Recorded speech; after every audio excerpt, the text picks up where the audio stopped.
Ruby has done, it just crossed a line of abusive to just psychotic.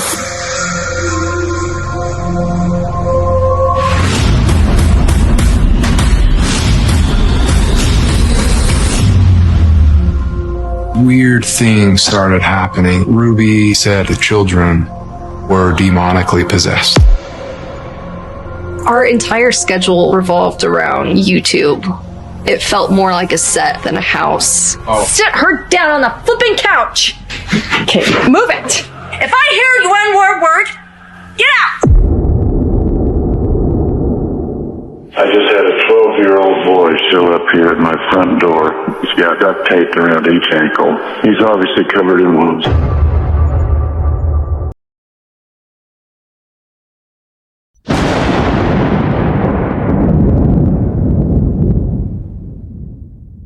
A 12-year-old boy climbs out of a window in the early morning. His ankles and wrists are wrapped in duct tape. His skin is covered in open wounds from being tied with rope. He's so thin that his bones are visible through his clothes. He's been denied food for days. He knocks on a neighbor's door and begs for help. "Please," he whispers, "I need food and water." The neighbor looks at this emaciated child standing on her doorstep and immediately calls 911. I just had a 12-year-old boy show up here at my front door asking for help. We need the cops here as soon as possible. Her voice shakes as she describes what she's seeing. He's obviously covered in wounds. I think he's been detained. What she doesn't know yet is that this boy's mother has 2.5 million YouTube subscribers. That millions of people watch her give parenting advice. That she presents herself as the perfect Mormon mom with the perfect family. And that right now, while this child is begging strangers for help, his mother is upstairs filming a video about how to be a better parent. If you're in a position of power and you turn your power and give it over to the kids, that is control. Hi, I'm Jody Hildebrand. I am at the second annual Women's Retreat. She can stay right here on the porch so you can see her. What are you afraid of, sir? Famous on YouTube for her tough love parenting advice, has now been formally charged with felony abuse. This is the story of Ruby Frank. The YouTube mom who turned her family into a brand, her home into a prison, and her children into victims. And it all happened in front of millions of viewers who never suspected a thing. Ruby Frank seemed to have it all figured out. In 2015, she launched a YouTube channel called 8 Passengers, named for herself, her husband Kevin, and their 6 children. The concept was simple: document daily life as a large Mormon family living in Utah. Show the world how to raise well-behaved, disciplined children in a chaotic modern world. Give parenting advice. Be relatable. Be aspirational. Be perfect. And people loved it. At its peak, 8 Passengers had 2.5 million subscribers. The videos racked up over 1 billion views. Ruby became a parenting influencer, someone mothers across America looked to for guidance. She posted 5 days a week at 6 a.m., like clockwork. Just got a text message from a teacher, and she said that did not pack a lunch today, and can I bring a lunch over to the school? This happens quite often when you're raising children, because I know that her teacher is uncomfortable with her being hungry and not having a lunch, and it would ease her discomfort if I came to the school with a lunch. But I responded and just said I was responsible for making her lunches in the morning, and she actually told me she did pack a lunch. So the natural outcome is she's just going to need to be hungry. And hopefully nobody gives her food and nobody steps in and gives her a lunch. I'm only going to say it one more time, and then you're going to lose the privilege to eat dinner. The channel showed birthday parties, family vacations, homeschool lessons, holiday celebrations. The Frank children, Sherry, Chad, Abby, Julie, Russell, and Eve, became familiar faces to millions of viewers. They seemed happy, active, normal. But if you looked closely, there were cracks in the perfect facade. In one video from 2020, Ruby filmed herself on the phone with her 6-year-old daughter Eve's kindergarten teacher. The teacher explained that Eve had forgotten her lunch that day and had nothing to eat. Could Ruby bring something to the school? Ruby's response was chilling. No. Eve was old enough to be responsible for packing her own lunch. If she forgot it, that was her problem. She would go hungry. The teacher tried to reason with Ruby, expressing concern that a 6-year-old child would have no food all day. Ruby was unmoved. This was a teaching moment. Eve needed to learn responsibility. Because knowing people these days, I don't know if people are gonna, how they're gonna respond. So Kevin and we have we have 6 children.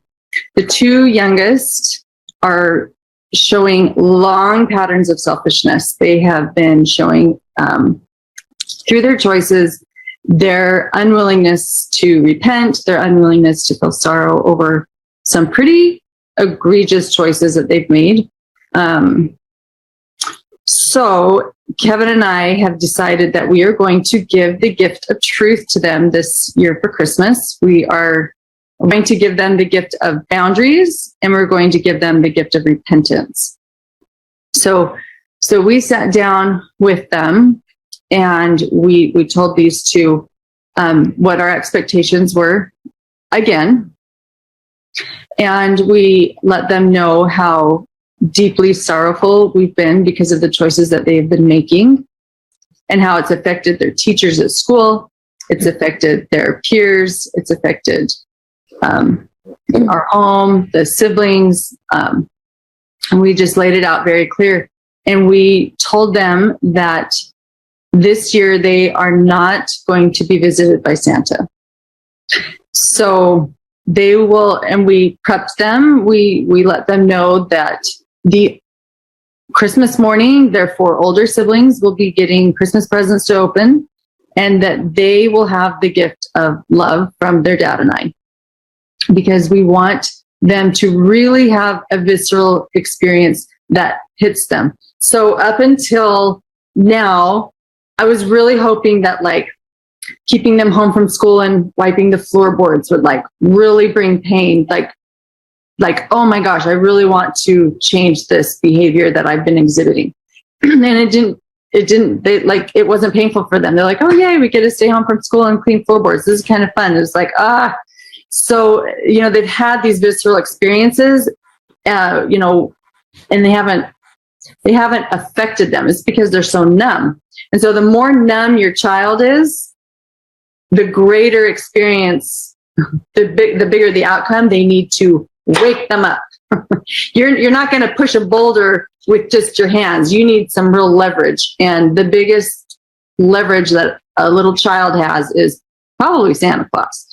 And so I expressed to them that I love your soul more than anything in this world. And I literally would do anything to invite you into repentance. And I know parents say that. I would do anything for my kid. But really, what I think most parents are saying is, I would give anything to you if I would pay any price monetarily.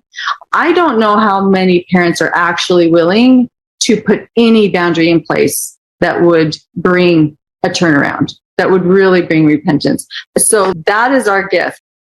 The video showed Ruby smiling as she explained her decision to the camera, as if this was perfectly reasonable parenting advice.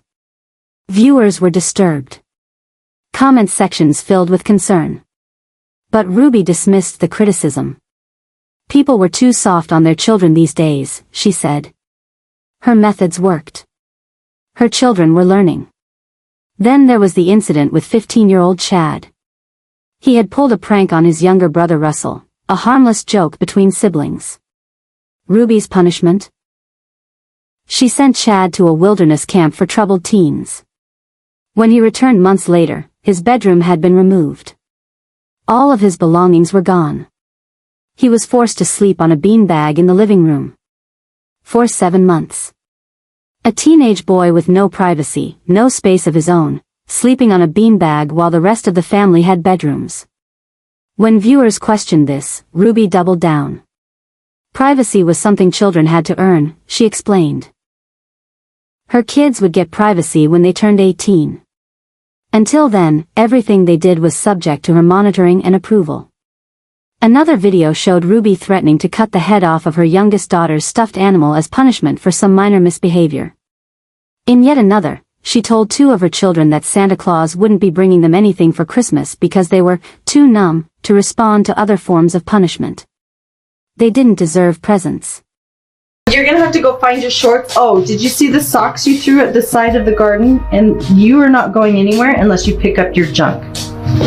You've got crap strewn all around. No, so you see, now I'm using bad language. That's how bad of a mood I'm in. You get your socks picked up and don't you leave your stuff out anymore. Where? Right over there. Run and go pick them up. And then give me 10 push-ups. Put them in your pocket so you can take them down to the hamper and drop and give me 10. 1. Put your hands straight out. They're in. They're not supposed to be out. Shape your hands forward. There you go. 1, 2, down further. Bring your butt down. Program where he's going to spend the next 8 to 10 weeks living in the Anasazi Desert. Yeah, the desert mountains of Arizona. So you're probably wondering, what did Chad do? Okay, we're not even going to entertain that stuff, but it's an accumulation of things over years, well before we ever started YouTubing or well before we ever got into social media. My bedroom was taken away for 7 months and then you give it back like a couple weeks ago. I don't think our viewers know that. You've been sleeping on a beanbag. I've been sleeping on a beanbag since October.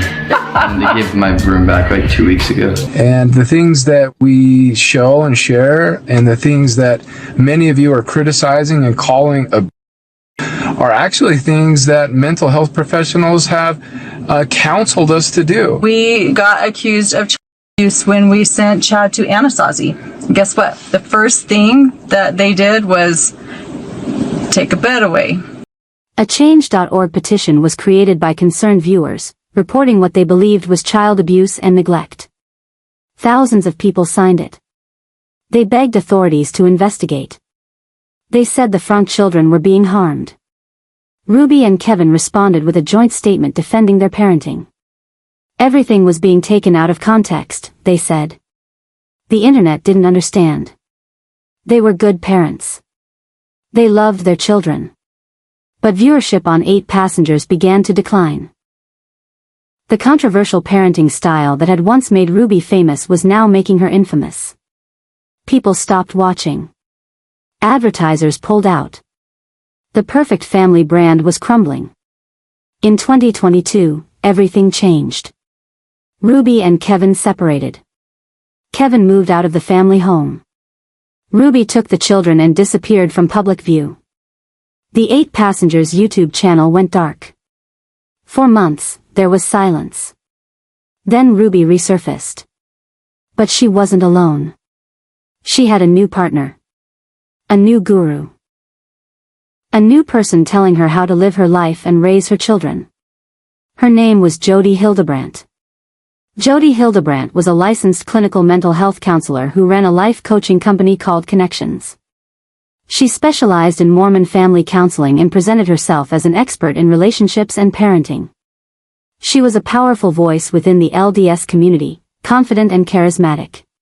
She claimed to have a direct line to God, that divine messages told her how to help people. Phone call yesterday with my therapist, and she taught me about truth and distortion. Mom probably talks about Jody all the time. But I've mentioned Jody a few times. She has a podcast called Connections with an X. Principles more than my child. Yikes! That's a really, and that is the truth. That is the truth. It's what started. There we are. Hi, we are live in Mapleton, Utah at a home of somebody who is learning how to be a mental fitness trainer. And we have Ruby here. And Ruby is a part of the original 10 women that are being trained to become mental fitness trainers. So Ruby, you want to tell us about what a mental fitness trainer is? Yes. So we are getting mentally fit the same way your body would get physically fit by running and lifting weights and working with a personal trainer. We are getting ready to be your mental fitness trainer. We're getting truth, really easy to teach. We're making it very simple, boiling it down to principles. That's how you're going to understand truth, is really knowing principles, being able to put words to it and help you, and you're going to feel so much better. Absolutely. So I'm just going to span over here. We've got, okay, can't see. There we go. Tori and Sherry. How are you feeling about what you're getting ready to go out and do? Teaching truth to the world. Excited. So excited. Excited. Yeah. Coming to a town near you. And here's Kim and Jess. Hello. Becky, Liz, Michelle. And then we got Johnny over there. Johnny. And Johnny. And Johnny. And me. And there's Pam. Did you get Pam? Nope, Pam's over here. Pam. Hello. Johnny is our male person who comes in and does the role play for the males, so we can practice. So he's quite talented to do the role plays with us. So we appreciate Johnny. Johnny's a man of truth as well, and he's also a mental fitness trainer. So glad that you're with us. And any of you who are interested in becoming a mental fitness trainer, we are going to open that up to train other people. So give us a call or email us at support@connectionsclassroom.com, and maybe you can come to the next retreat for the... But Jody had a dark history. In 2012, her counseling license had been placed on probation for 18 months. She had discussed a patient's private information with leaders at his church without permission, making serious accusations about him without proper diagnosis. Former clients had come forward with stories about how Jody's counseling had destroyed their relationships and mental health. One patient, Adam Steed, told reporters that Jody believed relationships needed to die before they could be reborn. She would systematically encourage people to cut off contact with family members, friends, anyone who questioned her methods. Ruby fell completely under Jody's influence. She began working as a mental health coach at Connections. They launched a new YouTube channel together, posting videos about parenting and relationships. They created a joint Instagram account called Moms of Truth, offering parenting classes and advice. But the tone was different now. Darker. More extreme. The videos talked about children being possessed by demons. About sin and repentance. About how modern parents were too weak, too permissive. Children needed to be broken down before they could be built back up properly. Ruby's family became concerned. Her 3 sisters, all family vloggers themselves, tried to reach out. But Ruby pushed them away. Jody told her that her family was toxic, that they didn't understand, that they would hold her back. One by one, Ruby cut off contact with her parents, her siblings, her close friends. And then, on Jody's advice, she sent Kevin away permanently. He wasn't allowed to see or speak to his wife or children. For over a year, Kevin had 0 contact with his family.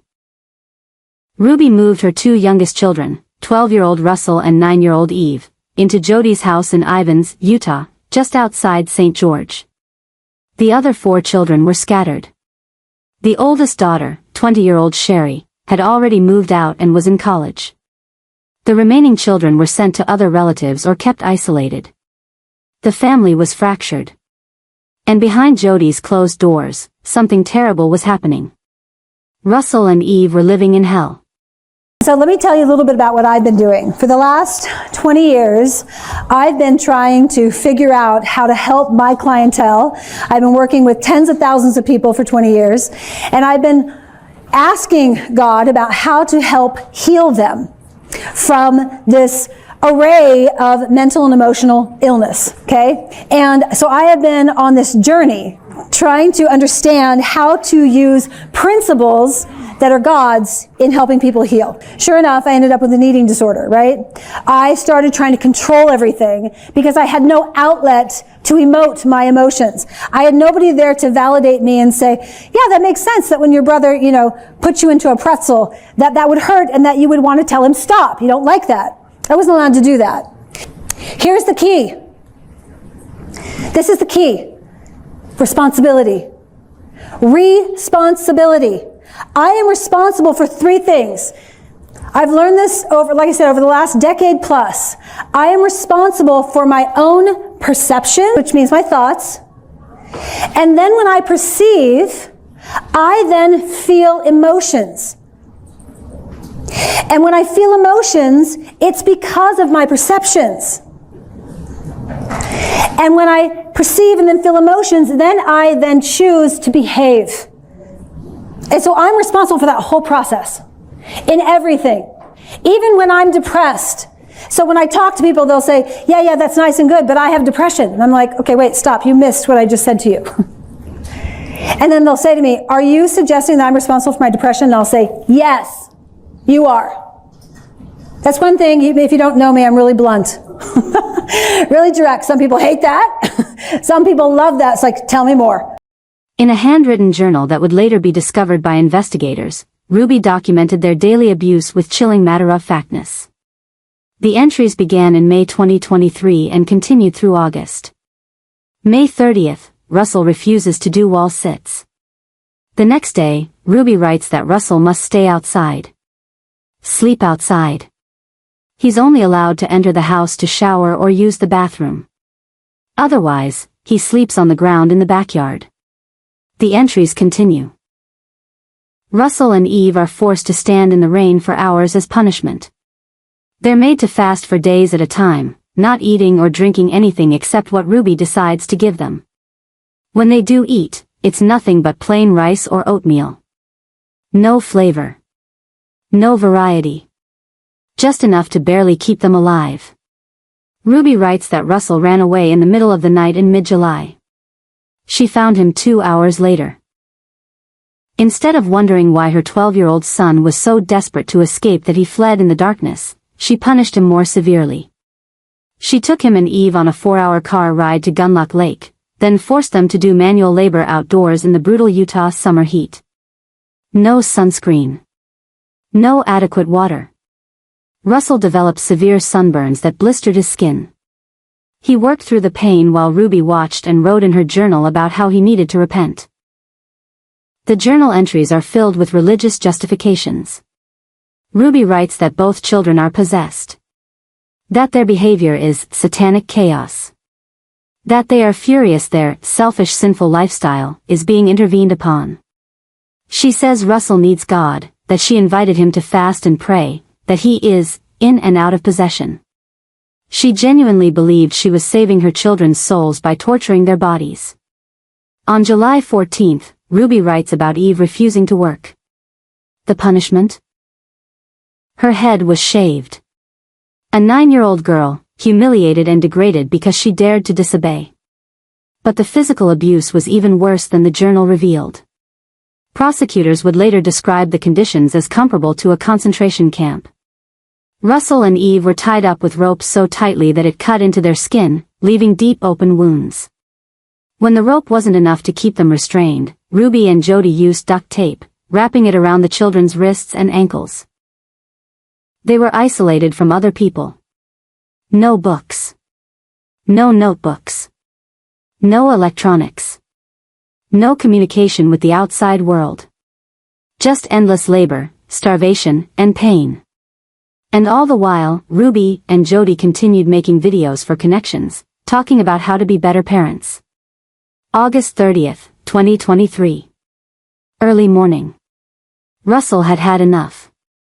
He couldn't take it anymore.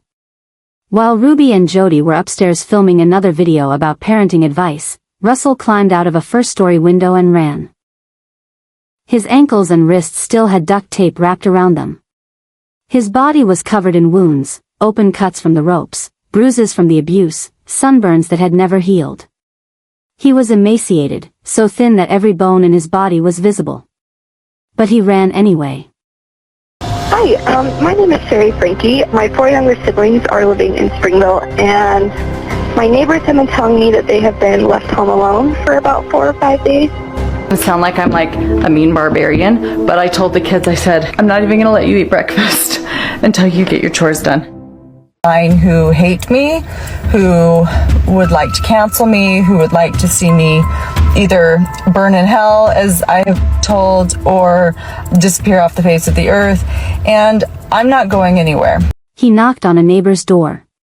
A woman answered. She took one look at this skeletal child standing on her doorstep, covered in injuries, and her heart broke. Russell's voice was barely a whisper. Please, can I have some food and water? The neighbor brought him inside and immediately called 911. The recording of that call would later be released to the public, and it's absolutely gut-wrenching. The neighbor's voice shakes as she describes what she's seeing. He's emaciated, she says, clearly trying not to cry. He has duct tape on his ankles and wrists. He's obviously covered in wounds. I think he's been detained. He's very afraid. The dispatcher asks if the child said anything about where he came from. The neighbor says he escaped from a house down the street.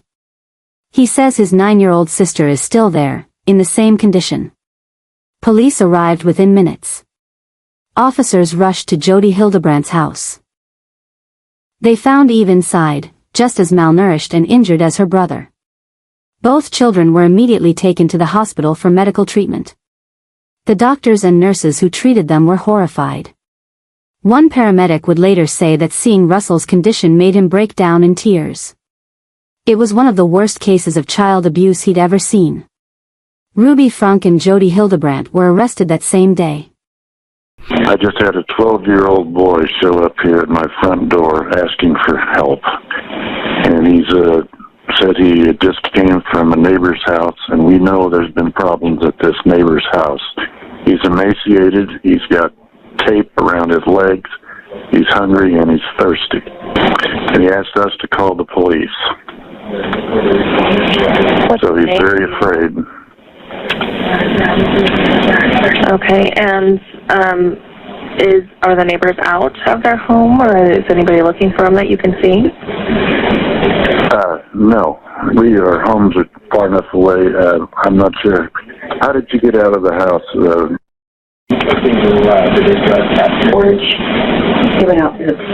He says you just left through the porch at the neighbor's house. Her name is Jody Hildebrand, and she lives 2 doors up the street. Out here in Cayenne, the houses are far apart. Yeah, out here in Cayenne, the houses are far apart, so he walked just under a block to get to our house. He rang my doorbell and asked me to call the police. Police officers, open up!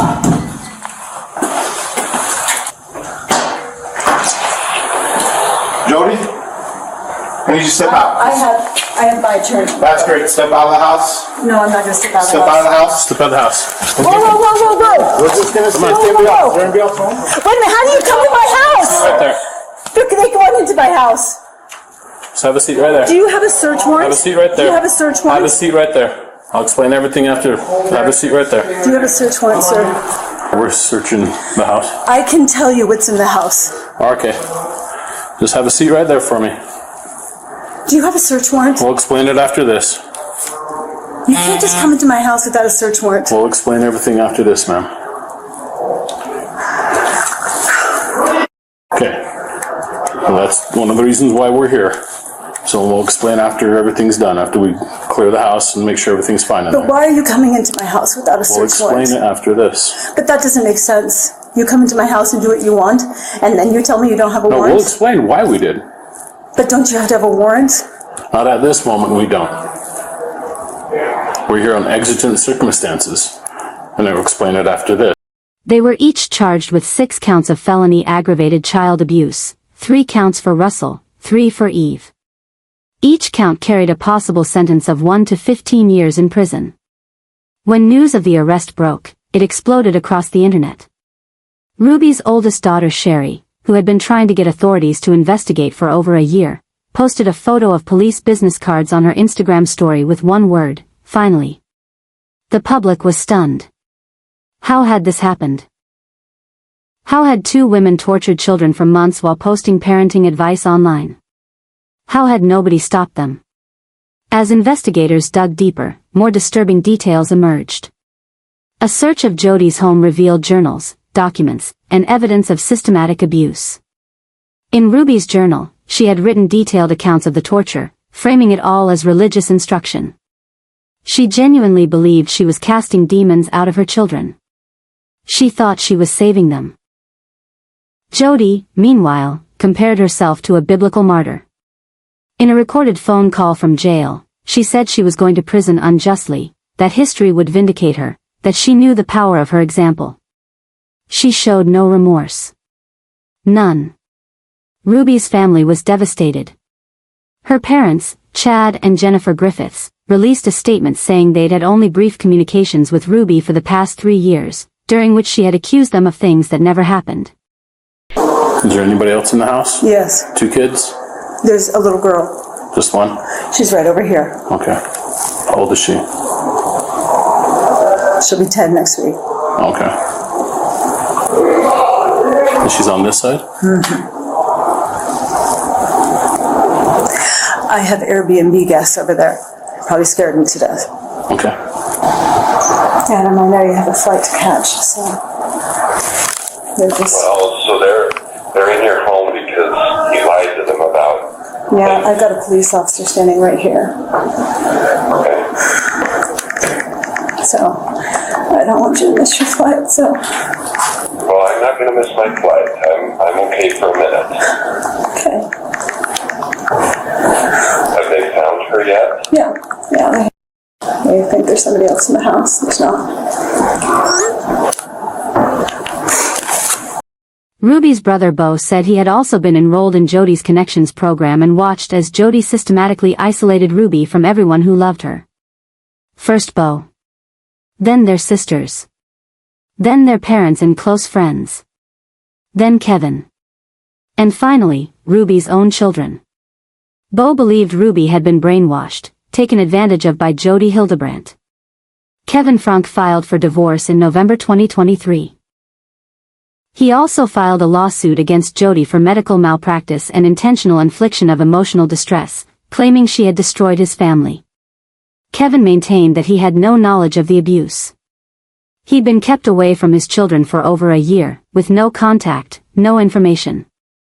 When he finally learned what had happened, he was devastated.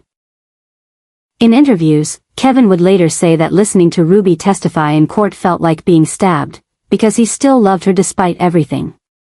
But he knew he had to walk away. For his own mental health. For his children's safety. The trial moved quickly. Both Ruby and Jody faced overwhelming evidence. The medical reports from Russell and Eve's treatment.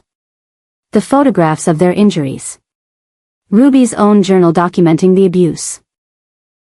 Witness testimony from neighbors, family members, and police officers. There was no defense that could overcome that mountain of proof. On December 18, 2023, Ruby Frank pleaded guilty to 4 counts of aggravated child abuse. There's 2. There's one other sibling that we're still looking for, considered still as dangerous, and DCFS has a warrant to take them both into custody. Pam was seen picking up in the Springville Rec Center around 1:15 today, and that's how we kind of figured that out. How'd you guys go out there? I'm looking for Pam. Is Pam in today? Yeah, that's my wife. Is your wife? She's here? Hi. Hello, Pam. How are you doing? Good. You have a warrant? Yeah, we do. Will you just tell them you're all right? Well, you have to physically see her. Come to the doorway. We'll go ahead and get the copy of the warrant for you, okay? You have a warrant for my house? Specifically for you. For you and the child. Yeah. Okay.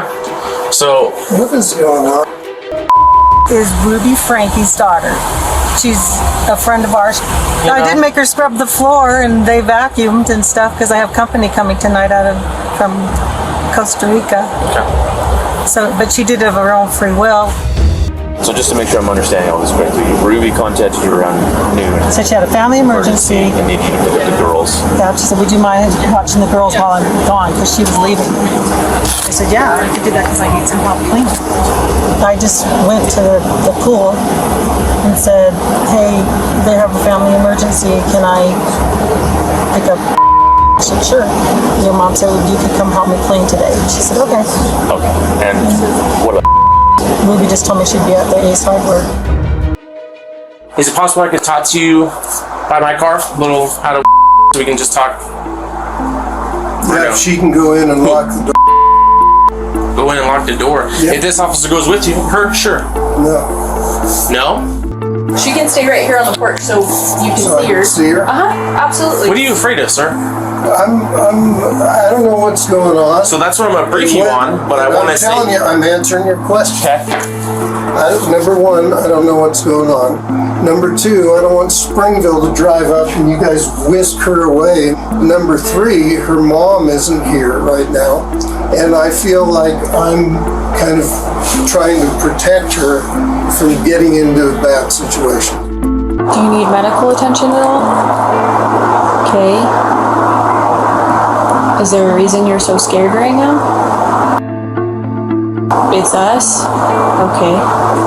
My intention is not to scare you. Are you okay? Or is there something that I can do to make you not feel as scared right now? Or would you rather not talk? Girls have been melancholy when they're just sitting on the porch, haven't really said a word to us. They whisper stuff to each other. Older sister was saying that it might be rough. She admitted in her plea agreement that she had tortured Russell from May 22nd through August 30th by forcing him into hours of physical labor, denying him adequate food and water, causing repeated severe sunburns, isolating him from other people, and tying him up with ropes that left open wounds. She admitted the same for Eve. She acknowledged that she had told both children they were possessed by demons and needed to be punished to cast out the evil. Jody Hildebrandt pleaded guilty to the same charges 9 days later on December 27th. Both women agreed to testify against each other if needed, though in the end, both simply accepted their sentences. February 20th, 2024. Sentencing day. The courtroom was packed. Victims' family members. Media. People who had followed the case online. Everyone wanted to see justice served. The prosecutor, Eric Clark, stood before the judge and described the environment Russell and Eve had lived in as concentration camp-like. He said Ruby Frank had committed horrible acts of child abuse. He called Jody Hildebrandt a significant threat to the community. He recommended the maximum sentence. Ruby addressed the court before her sentencing. She admitted that she and Jody had inflicted injuries on her children. She said she had been led to believe the world was an evil place. She thanked the police officers who rescued Russell and Eve, calling them angels. When the judge asked how she pleaded to the fourth charge, Ruby appeared emotional. With my deepest regret and sorrow for my family and my children, she said, her voice breaking, guilty. Jody showed no such emotion. She simply said she would submit to whatever the state felt was an appropriate sentence. Judge John Walton sentenced both women to 4 consecutive prison terms of 1 to 15 years each. Under Utah law, consecutive sentences max out at 30 years total. Both Ruby Frank and Jody Hildebrandt received the maximum, 4 to 30 years in prison. The Utah Board of Pardons and Parole would determine the exact length of their sentences, but they would serve at least 4 years and could serve as many as 30. Ruby has 30 days to appeal. She hasn't. Jody is also expected to serve her full sentence without appeal. You don't want to talk? Okay. There's nothing at all you want to talk about? It's okay to talk to me.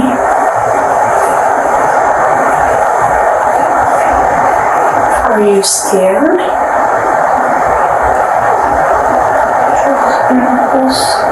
What? I'm a psychologist. I've watched people flip things all the time. So I get it. I sit on your side. I get it. So you guys seem nice people. Yeah. I'm not doing anything. I'm trying to be difficult. This is really, if you knew all the pieces, I think you'd have a lot of empathy. I'd like to just tell you, but I don't know who you are. I don't know if you're gonna flip my words. I don't know. And I'm an honest person as well, so we get along great. And he just said, do not say anything. Was this your water? It's yours if you want it. We'll say that. We also have snacks if you need anything to eat.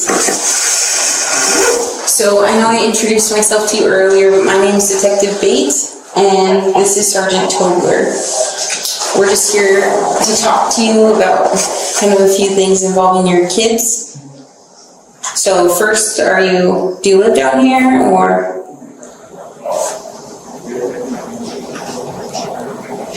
Or do you live up north?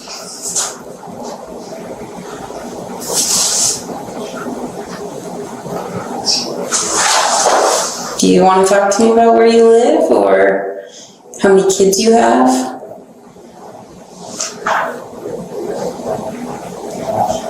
So we just spoke with your husband and he said you guys have 6 kids. Are those all together? Are those all your kids?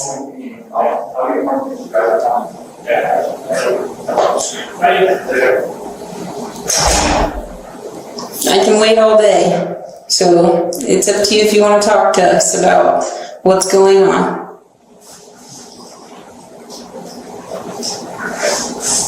Would you feel more comfortable talking to one of us? Or do you want me to step out if you want? Or if you feel more comfortable talking to him, I can step out. I'll wait till I have a lawyer. Okay. Do you want to answer that? Or you don't want to talk to us about anything? So yeah, this is just your chance to tell us. We're just trying to get your side of the story. So it's your chance to do that. But it's up to you. We're just here to talk. And I mean, I'm not asking any criminal questions. If you don't want to talk to us, just let us know and we'll be done. I've already told you. You want a lawyer? Okay. Easy enough. Thank you. So are they all living with you or? No, I haven't seen them for over a year. Any of them? No, none of them.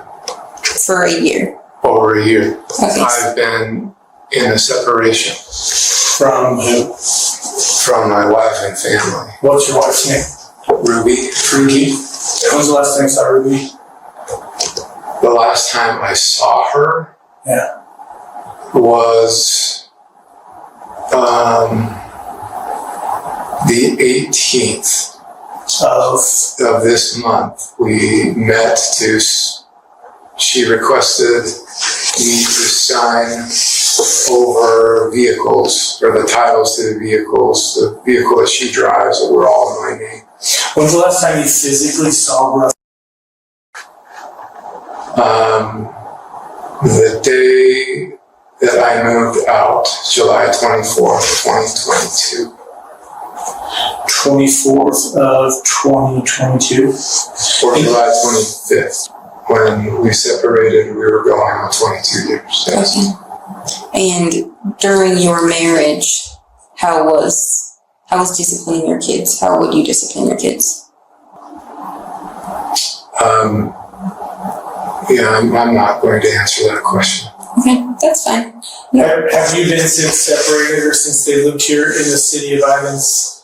Have you communicated with your wife regarding like discipline with your kids or their care or their physical well-being? No. So is she doing this on her own, just telling you how your kids are? She's not telling me anything about the kids. Who's this female Jody that your wife was with? Do you know a female named Jody? She is a therapist and a life coach, I know. And do you respect her?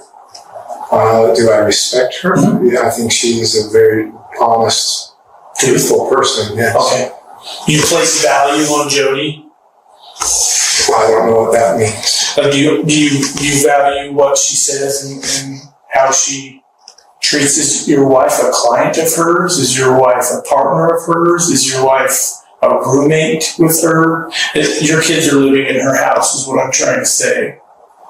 I'm not aware of that, but I know that they've been in business for the last year filming.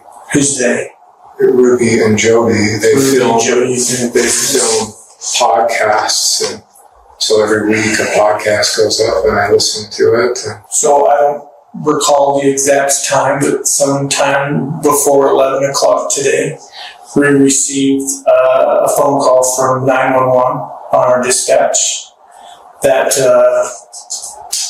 a 12 to 13-year-old boy was knocking on doors in a neighborhood asking for food and water, that he was severely emaciated, that he had... What is emaciated? Skinny, scrawny, malnutrition, not enough food, not enough water to sustain life. So he had... I'm sorry, what? He had duct tape on his extremities, on his hands, on his ankles, and those were covering rope burns that were used to tie him down. Take a second and think about what I just said. That's the condition of your son.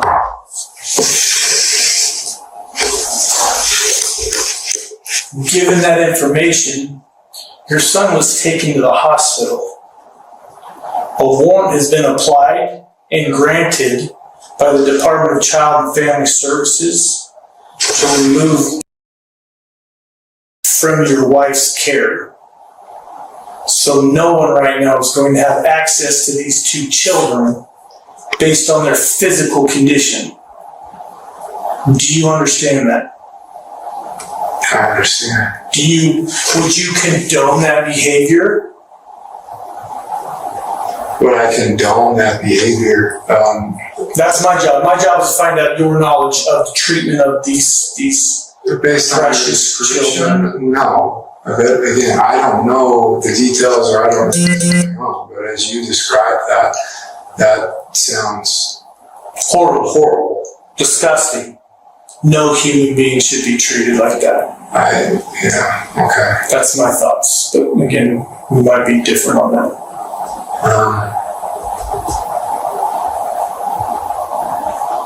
We're gonna let you sit here for a second, okay? We're gonna go out and talk. I'm not saying you're still not free to go. Are you under arrest? Absolutely not. We just have lots of questions that we need to figure out. Lots. Okay? Okay, because... Your children are under medical care right now. And what does that mean? And it means that you don't have access to them. My understanding is that they are, what is that? They're in the custody of DCFS. And they will be for the next 7 There's a medical hold on them right now. So for at least the next 72 hours, based on our understanding. At least the next 70. During observation, they're being watched. DCFS is going to provide you that information and they can better answer your questions along those lines. What's going to happen to my wife? I love my wife. I don't know. I'm being honest with you. I don't know. Haven't had an interview. I don't know if those charges against my wife. Possibly.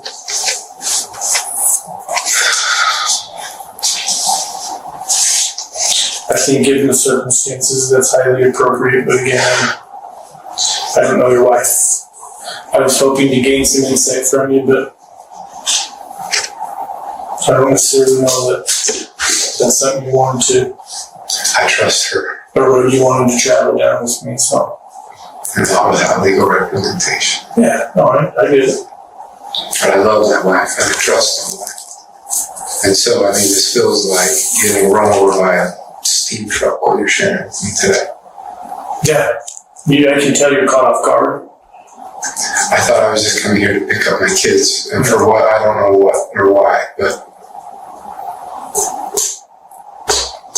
And I was planning on taking them back with me. Like, I want to.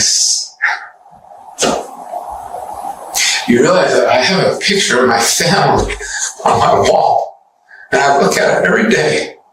And I work every day. So I can back to my family and save my family. And everything you're sharing to me just sounds like a made-up story. Like I have no idea what you're talking about. Like,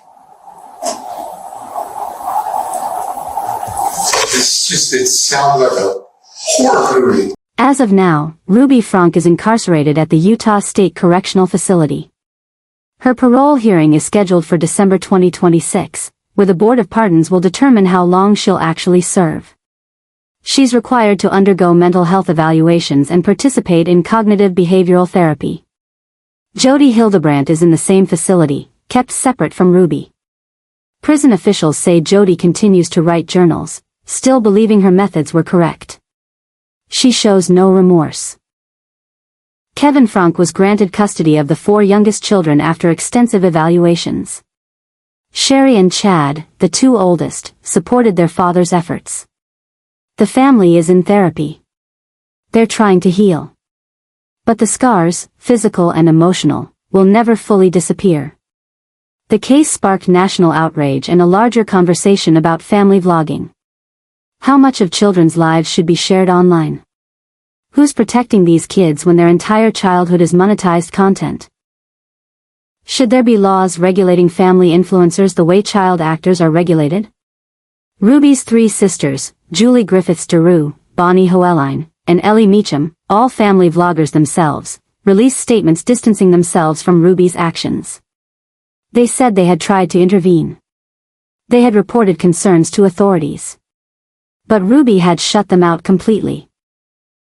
They expressed grief for their nephews and nieces, relief that the abuse had finally been stopped, and horror at what their sister had become.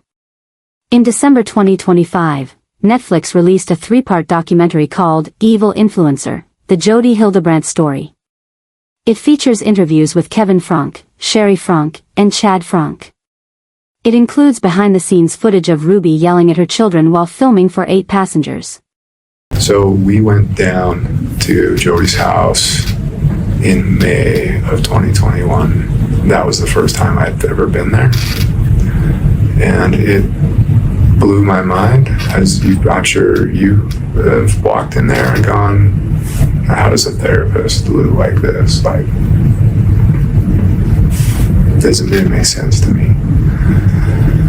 But we were there, and she opened up and talked about, her struggles and what was going on. And I gotta say, like, I'm a smart guy. I'm an engineer.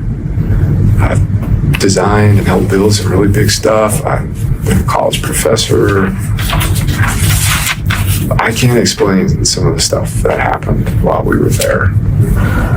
Like crashes in the basement while we were talking upstairs, and plates like in the kitchen just flying off by themselves, like full speed, smashing on the wall and falling to the floor like by themselves. I can't explain it, but I saw it with my own eyes, and I don't have any way to explain it other than there's some crazy shit going on. Ruby was convinced that we could intervene and help Jody. I didn't want a thing to do with it. I tried to get the bishop involved and say, hey, go to the priesthood and the church and all that stuff. Just go to your support network. But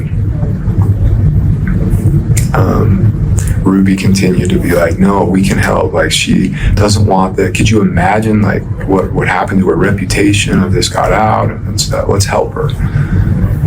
So we went down like a couple more times between May and August, but it reached the point where in August, her bishop at the time, a guy who's down there in Cayenta named Scott Galbraith, he's not our bishop anymore, but I mean, he was going over there like every night, and he'd be there for like 4 hours, and he'd be like, I'm fighting evil spirits, I'm casting demons out, I'm crazy stuff going on, And finally he got to the point where he's like, I can't do this anymore. Like, there needs to be some sort of resolution. It was at that point that they said, why don't you take her up to your house? And I was like, oh, hell no. I don't want this in my house. But I was beaten over the head with it. Like, that's really insensitive. You know, she's done so much to help our family, and you're being selfish, and she has needs, and come on, like, it won't be for long. And so I relented, and I was like, okay, actually, you know, this could kind of be fun. Let's just make it fun, and we'll, like, she needs a vacation, so we'll just go take drives up the canyon and stuff like that. And it turned into just like a crazy house. The moment she showed up in my house, just the weirdest crap started happening. Lights turning on and off, sounds of people walking in walls, and like sounds like footprints going up walls and across the ceiling, and then like stuff floating around, and it was weird, and I hated it. And I became the resident exorcist. That was the title I came up with myself. I thought it was kind of funny, but it was my job to like go and give her blessings whenever she started to like go into a trance and go into possession, and which started to be a lot. And Ruby would go up and check on her. It started like every 4 hours at night, and then it moved every 2 hours at night, then it moved every hour at night, and then at some point Ruby said, you know what, I'm just going to start sleeping in there, and if I need you, I'll come down and get you. I'm like, that's kind of weird, but okay. And that was that. They started sleeping in the same bed, and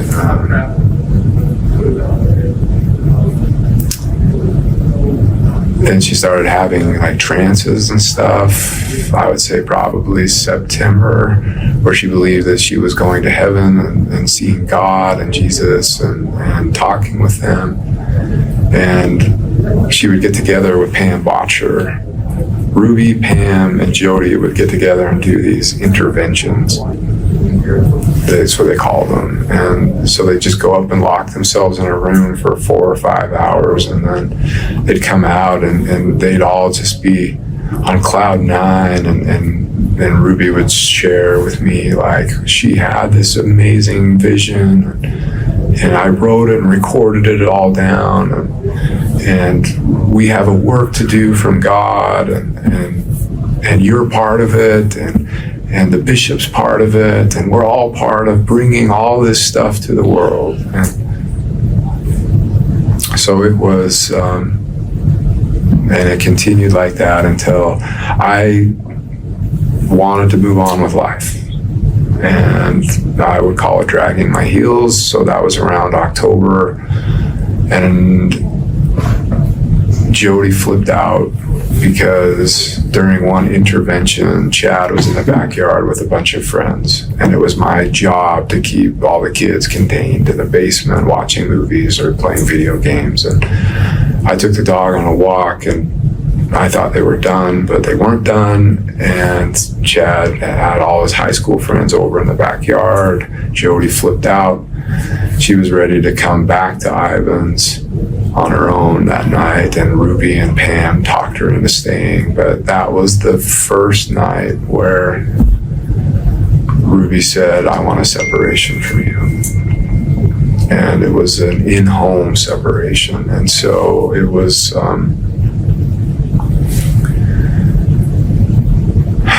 it was hard.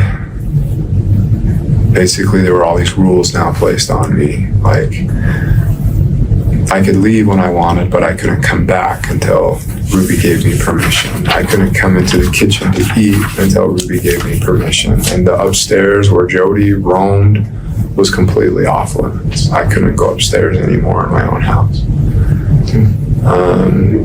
And there would be, Ruby would dictate all of the terms of how our interactions would be, when we would talk, and that was hard. And it was during that time that I really became, I would say, dependent upon Ruby. Like, if she said a kind word to me, like, my whole day was made, right? And so that separation continued all the way up until the holidays, maybe the last week of December, first week of January. And then Ruby ended that separation. Jody went home the second week of January. But by that time, like, Ruby, Pam, and Jody were completely determined to do this work that they felt God had for them. And I thought it was crazy. Like, I thought it was just batshit crazy. Like, Ruby, you have a reputation. You have a multi-million-dollar business. You have a brand, and you are just giving it away. She wanted to legally, like, work with Jody's attorney to basically give Jody 8 passengers and become an employee of Connections. So basically the contract was Ruby gives Jody everything and Ruby gets nothing in return.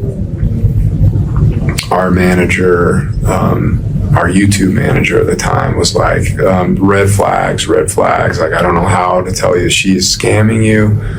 Ruby fired him.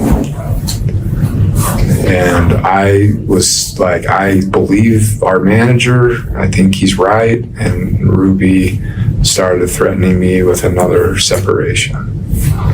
And just like, this isn't about money, this is about doing God's work. And so we continued in that dynamic for the next 6 or 7 months until she went on a trip with Jody and Pam down to Arizona.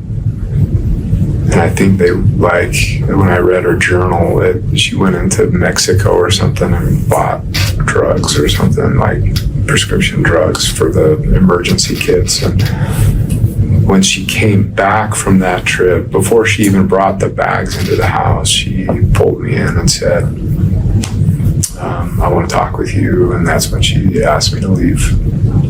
And that was July 20th, 2022. It traces Jody's history of manipulation and control, showing how she built a following within the Mormon community despite multiple warning signs of her dangerous methods.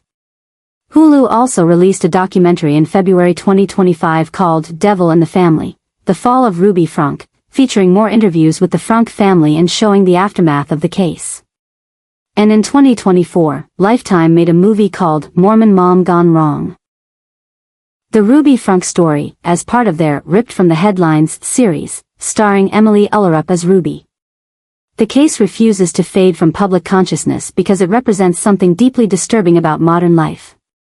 Ruby Frank wasn't some stranger lurking in the shadows. She was a public figure. A trusted voice. A woman millions of people invited into their homes through their computer screens. She gave parenting advice while starving her own children. She talked about faith and family values while torturing her son and daughter in the name of God. And perhaps most chilling of all, she documented everything. She wrote it all down in her journal. She didn't hide what she was doing from herself. She believed it was right. She believed she was saving her children's souls by destroying their bodies. She believed God wanted her to do this. Ruby Frank will be eligible for parole in 2028. She'll be 46 years old. Her children will be adults by then. Russell will be 21, Eve will be 18.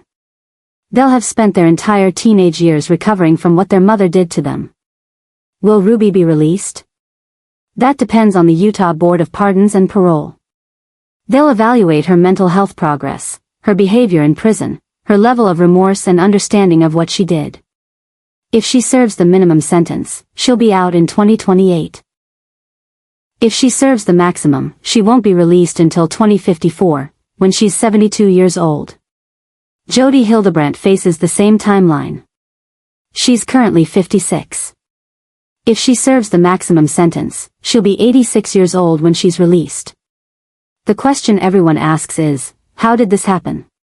How did two women convince themselves that torturing children was godly? How did religious extremism and twisted psychology combine to create such horror? The answer lies in isolation. Ruby cut herself off from everyone who might have challenged her thinking. She surrounded herself only with Jody, who reinforced every terrible decision. Together, they created an echo chamber of delusion where starvation was discipline, where physical abuse was spiritual correction, where the screams of suffering children were seen as demons being cast out. And they almost got away with it. If Russell hadn't been brave enough to escape that morning. If he hadn't knocked on that neighbor's door. If that neighbor hadn't called 911. Russell and Eve might not have survived much longer. Medical experts said both children were severely malnourished and dehydrated. They were being starved to death, slowly. Russell saved his sister's life. He saved his own life. And he exposed the truth about the perfect Mormon mom who turned out to be a monster. Today, Russell and Eve are living with their father and siblings. They're in therapy. They're going to school. They're eating regular meals. They're sleeping in actual beds. They're living like normal children for the first time in over a year. But the trauma they endured will affect them forever. The physical wounds have healed, but the psychological scars remain. Ruby Frank built her brand on the idea that she knew how to raise children better than anyone else. She positioned herself as an expert. She criticized other parents for being too soft, too permissive. She claimed her strict methods produced well-adjusted, disciplined kids. The truth? Her methods produced terrified, traumatized children who had to escape their own mother to survive. The 8 Passengers channel is gone. Connections is shut down. The perfect family facade has been completely demolished. All that remains is the truth. Ruby Frank was not a parenting guru. She was a child abuser. And Jody Hildebrandt was not a counselor sent by God. She was a manipulator who destroyed families under the guise of helping them. Both women are exactly where they belong, in prison. And the children they hurt are finally safe. That's the first question that I asked Kevin, and I know that everyone has that question about why was he not there, why was he not involving himself in his kid's life during that period of time. But it's become abundantly clear that both he and his entire family were being manipulated by someone who's a so-called professional in mental health and in therapy and counseling, Jody Hildebrandt. They came under her penumbra. She basically took over their lives. And ironically, this is how twisted the advice was that she was giving them, was that Kevin needed to be out of the home, away from his children and away from his wife, separated from them in order to save their family and save their marriage.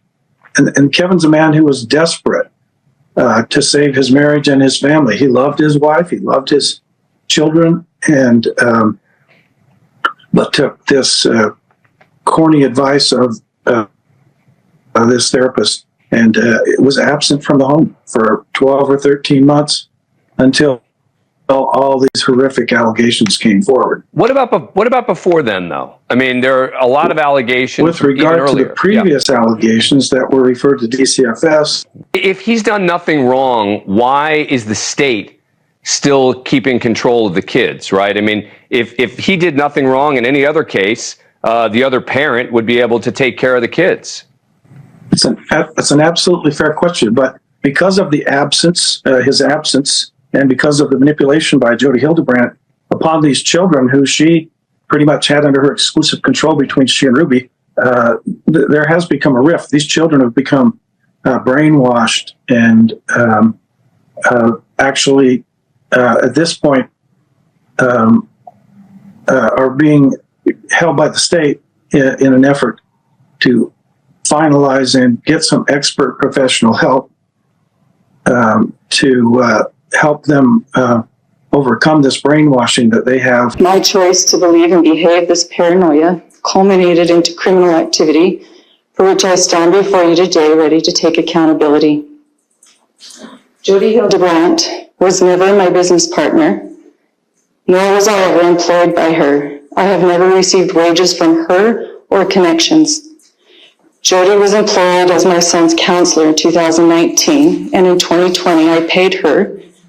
Thank you to the officers in Santa Clara and the Ivan City Police. Nick Hellman, Brian Palufo, Cy Pikuvit, Mike Pondoyo in Tobler, John Ward, D. Lewis, and Chief Flowers. You were the angels who came and saved my children. I especially want to thank Detective Jay Bate. She plucked me out of a situation I didn't know how to get out of. And the moment she handcuffed me was the moment I gained my freedom.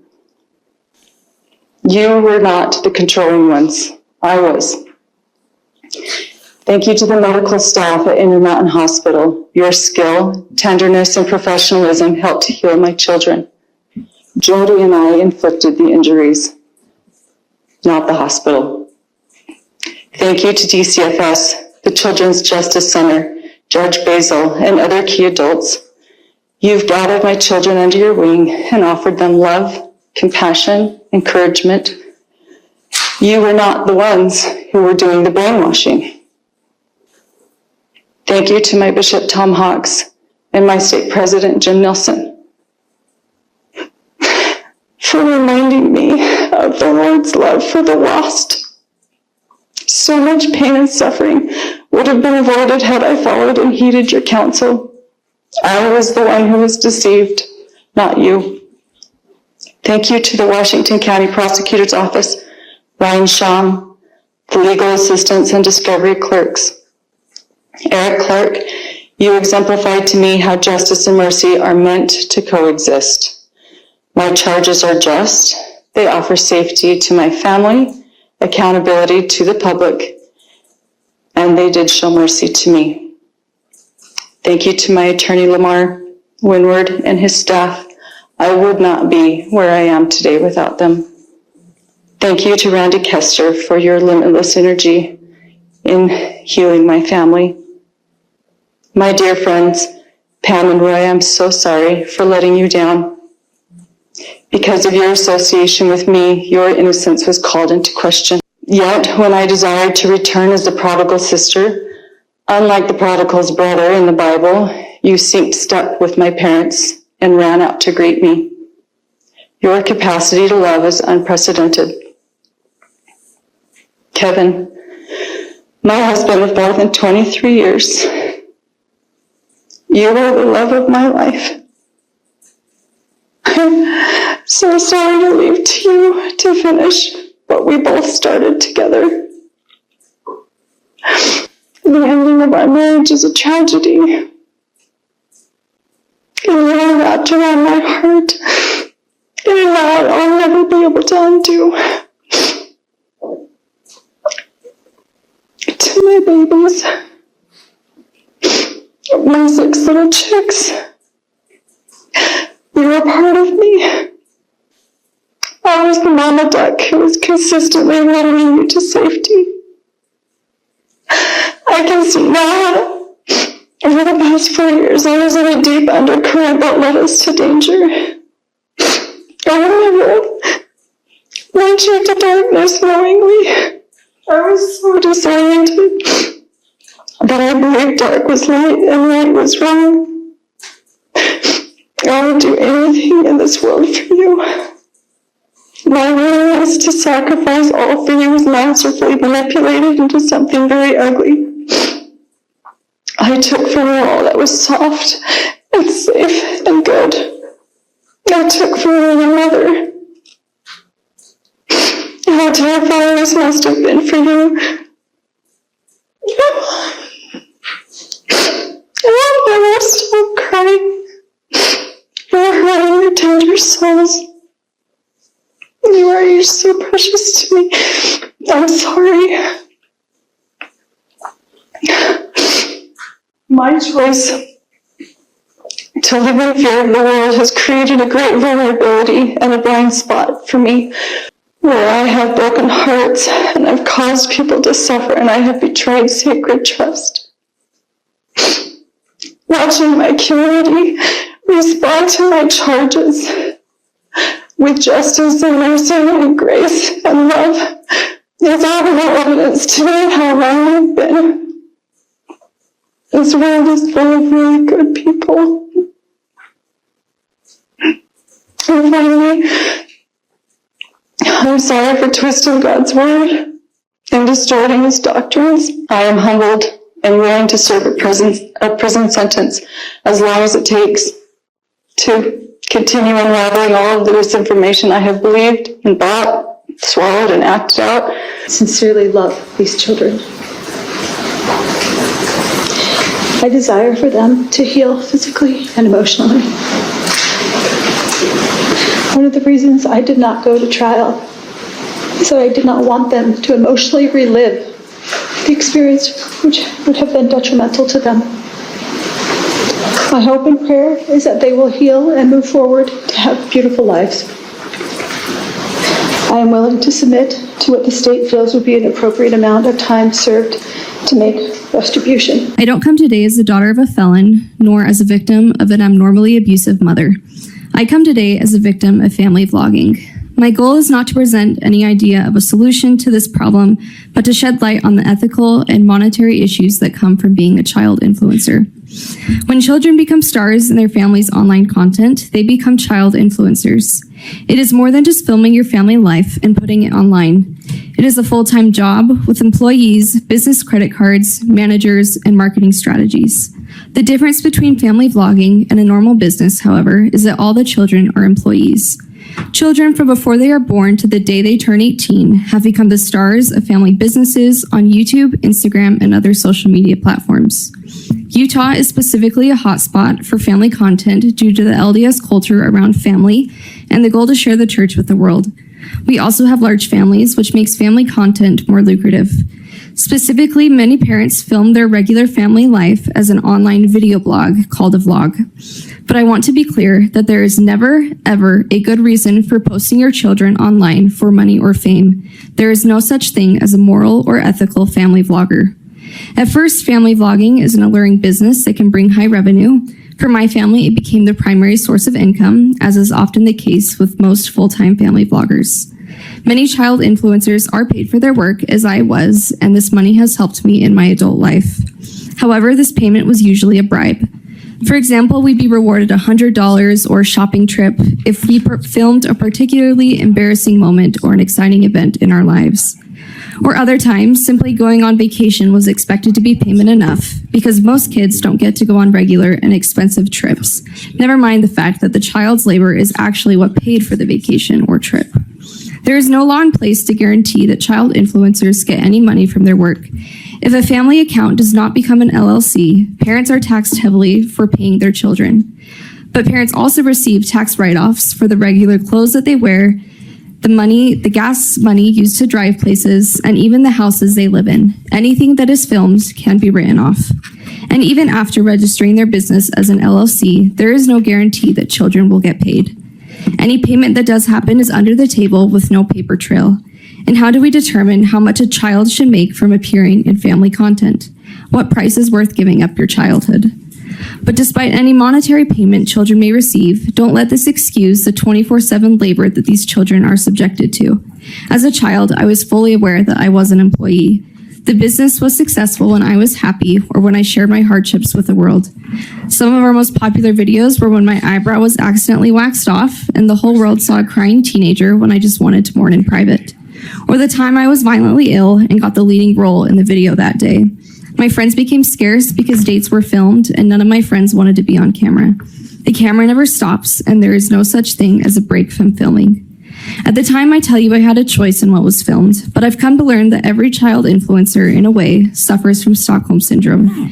Most child influencers would probably tell you they have full control over what is posted, but the reality is that their parents bribe and shame them into posting their most vulnerable moments.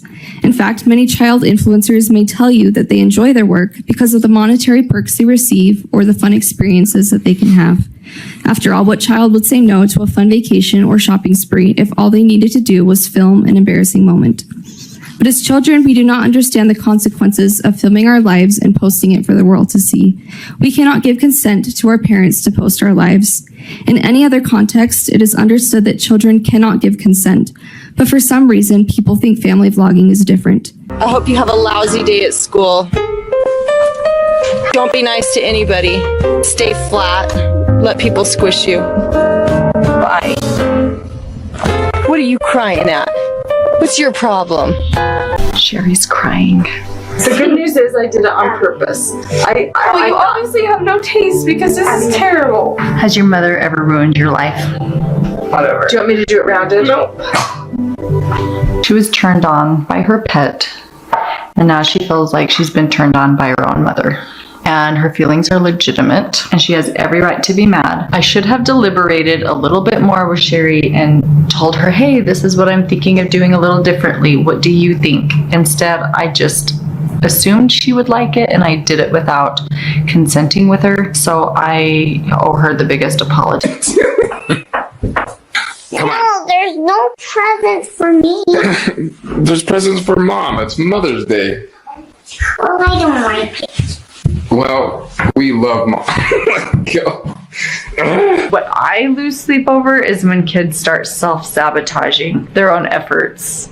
Yeah. That's the kind of stuff that really concerns me. Just to stick it to their teachers or to stick it to their parents or family. And the only person they're really hurting is themselves. Yeah, that's the kind of behavior that we're hoping this program can help Chad correct. And so we're not thinking that anyone's going to be like fixed or corrected, but like reveal it to him.